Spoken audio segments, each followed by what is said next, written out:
All right, now we want to start making cool stuff. Before we go into that, I would like to just quickly point out some other things. You can see I'm using the Mac for this, so you can see the Mac icon. If I click on this, of course, it's going to give me information about the Mac. But if I click on After Effects, it's going to give me the preferences. We'll be logging with all of that. And again, if I go to File, so these are like the important one. The File, you can create new projects. Open recent, save, import, export.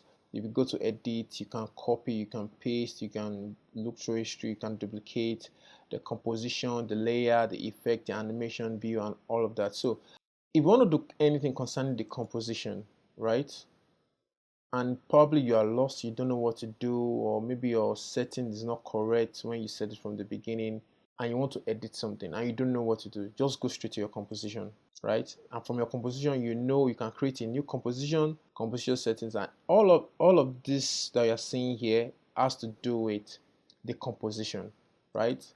Let's say you've been building up your layers. You've been creating shape layers, solid, lights, and cameras, and all of those things. Those things are layers, right?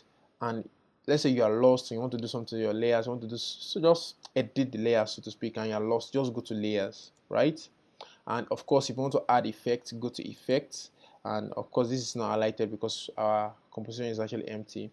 And if you want to do anything that has to do with animation, like let's say the timing of your animation, or you want to save as preset and all of those things, right? You go to animation, or of course view.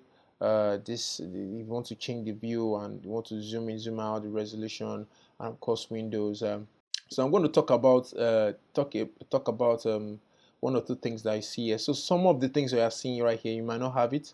I've actually installed some additional scripts and plugins, so all of this you might not have it. But right now, let me talk about the workspace. Right now, we are on the standard workspace. You can see that we have different workspaces. Sorry about that. My mouse is dancing. Yeah. So we have different workspace, right? We have the all panels, color, default, right? Libraries. I can see the one I named NAS, right? This is like custom workspace that I've done for myself. I have one for record frame, So right now we are on standard, right? So let us first of all do create a custom workspace for ourselves. So how do we go about that? So let's say we are going to be dealing with text a lot, so that means you are going to need our text panel. As you can see, we don't have it here. So you go to your workspace and then come down, look for characters, because characters has to do with text, and click on it. And as soon as you do, your text will appear here, right? So of course you can drag, right? You can adjust your panel. You can just drag and adjust how you want them to be, right? So far so good. I have my characters, I have my libraries, and I have my effects and presets here. So these are the characters. Of course, I also want you to activate or to add one other thing, align. Click on align, and immediately you do that, you have that here, right? And one last thing is go to Windows, then click on paragraph, because you're going to be using that for our text, right? So in a way, I've kind of like set mine before, so that's why I think it's appearing here. I'm not so sure, yours might not be like this. So just in case you have something like this, let me undock this, right? Maybe you have something like this.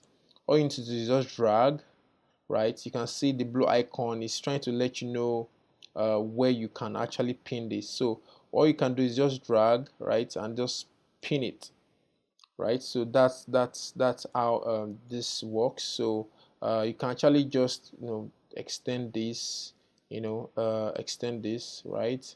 And I can expand this too as well. The audio, right now I'm not dealing with anything like audio, so I can click on this, then just close, right? I can take the preview, I can just drag it and just drop it up here. So now I now have the preview and I have the info. But mind you, the preview still have some options, right? You can see it has more options, but you can limit it to the play icons here. So right now I think this is the workspace we are going to be dealing with for now. So we've been able to create our custom workspace, and before we need to save this. So I'll go to Windows, go to Workspace, then go to save as new workspace. So if I click on this, I can just name this tutorial workspace. So I'm just going to call that WS, the initials. I'm using the initials for that. So, and I'm just going to click on OK, and this is set. And as you can see, even from here, you can see that we have default standard. These are like workspace. If I click on this icon here, you see that this is our new workspace that we're working on. So that is practically how you set your custom workspace, and this is what you'll be using for now. I know I said that we are going to start creating stuff. Well, now we start creating stuff.